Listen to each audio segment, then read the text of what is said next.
విశాఖ జిల్లాలో 460 సమస్యాత్మక పోలింగ్ కేంద్రాలను గుర్తించామని సిపి రవిశంకర్ తెలిపారు. 194 రూట్ మొబైల్స్ తో పాటు స్ట్రైకింగ్ ఫోర్స్ ఏర్పాటు చేశామని చెప్పారు. పోలింగ్ కేంద్రాల వద్ద సీసీ కెమెరాలు ఏర్పాటు చేసినట్లు పేర్కొన్నారు. ఎన్నికల నిర్వహణపై విశాఖ సిపి రవిశంకర్ తో మా విశాఖ ప్రతినిధి అనురాధ ఫేస్ టు ఫేస్. జిల్లా యంత్రాంగం అన్ని ఏర్పాట్లను కూడా పూర్తి చేసింది. అయితే కమిషనర్ రవిశంకర్ గారు ప్రస్తుతం నాతో ఉన్నారు.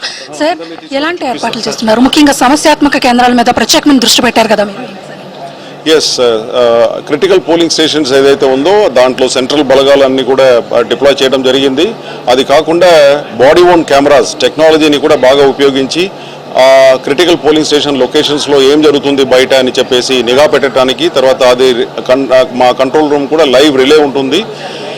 అక్కడ ఉన్న పోలీస్ సిబ్బంది ఎవరైతే ఈ బాడీ ఓన్ కెమెరా తీసుకుంటారో ఆయనతో మాట్లాడవచ్చు. ఇటువంటి ఏర్పాట్లన్నీ కూడా ఈసారి టెక్నాలజీ రూపంలో యూజ్ చేసుకుంటున్నాము. అప్రోచ్ రోడ్స్ ఏదైతే ఉందో ఈ పోలింగ్ స్టేషన్ లొకేషన్స్ ఏదైతే క్రిటికల్గా భావిస్తున్నామో మేము అక్కడ సీసీటీవీ కెమెరాస్ అన్ని కూడా ఎక్కువ సంఖ్యలో పెట్టడం జరిగింది. ఎందుకంటే ఆ పోలింగ్ స్టేషన్స్కి వెళ్తున్న వాళ్ళు వస్తున్న వాళ్ళు తర్వాత ఎవరైనా అక్కడ గుంపగుడి ఏదైనా చేస్తే కూడా అదంతా కూడా మా దగ్గర ఆ ఏరియాకి సంబంధించిన ఆడియో వీడియో రికార్డింగ్ అన్ని కూడా మా దగ్గర ఉంటుంది. కాబట్టి ఇదంతా కూడా ఈ విధంగా చేసుకొని ముందుకు వెళ్తున్నాము. చాలా రూట్ మొబైల్స్, స్ట్రైకింగ్ ఫోర్సెస్ ఇదన్నీ కూడా ఈసారి పెట్టినాము.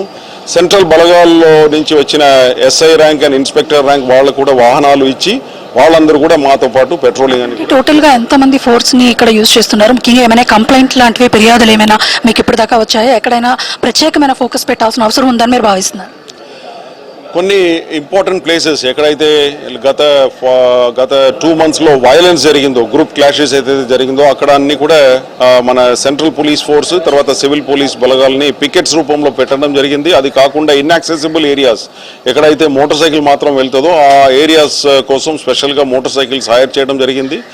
ఆ మోటార్ సైకిల్స్ ద్వారా inaccessible mass areas, slum areas and చిన్న చిన్న గలీలు ఏదైతే ఉందో అక్కడ వీటిని యూజ్ చేసుకొని నైట్ డే అన్ని కూడా పెట్రోలింగ్ చేయడం జరుగుతుంది. అది కాకుండా స్పెషల్ పికెట్స్ ఆ ఏరియాస్లో కూడా ఏర్పాటు చేసినాము. అంటే వెబ్ కాస్టింగ్ ద్వారా మొత్తం రికార్డ్ చేస్తున్నారు ఈ ప్రక్రియ అంతటిని అని అంటున్నారు. అయితే చాలా చోట్ల సీసీ కెమెరాస్ వ్యవస్థ ఎలా ఉంది అనేది మీరు ఏమైనా పరిశీలించారా? అంటే ఇప్పటిదాకా మీకున్న రిపోర్ట్. ఎస్, అన్ని పోలింగ్ స్టేషన్స్ తర్వాత కౌంటింగ్ సెంటర్స్ అన్ని కూడా వెళ్ళి అక్కడ ఉన్న సెక్యూరిటీ ప్లాన్ ఏదైతే ఉందో, డిప్లాయ్మెంట్ ఏదైతే ఉందో అదంతా కూడా వెళ్ళి వెరిఫై చేయడం జరిగింది.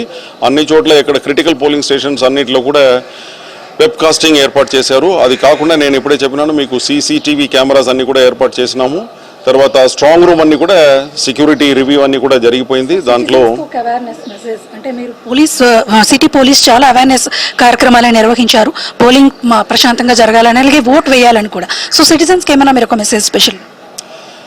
మా ఓటర్స్ అన్ని కూడా అందరికీ కూడా మా డిపార్ట్మెంట్ తరఫున ఒక ఇంపార్టెంట్ మెసేజ్ ఏమంటే ఇది ఒక పవిత్రమైన డెమోక్రటిక్ ప్రాసెస్. దీనికి సంబంధించి ప్రతి ఒక్కరు కూడా వెళ్ళి పాల్గొవాలా, కానీ ప్రశాంతపూర్వకంగా వెళ్ళి ఓట్ కాస్ట్ చేసేసి మంచి లీడర్స్ని ఎన్నికలు చేస్తే it will be very good for the democratic process and development of our country.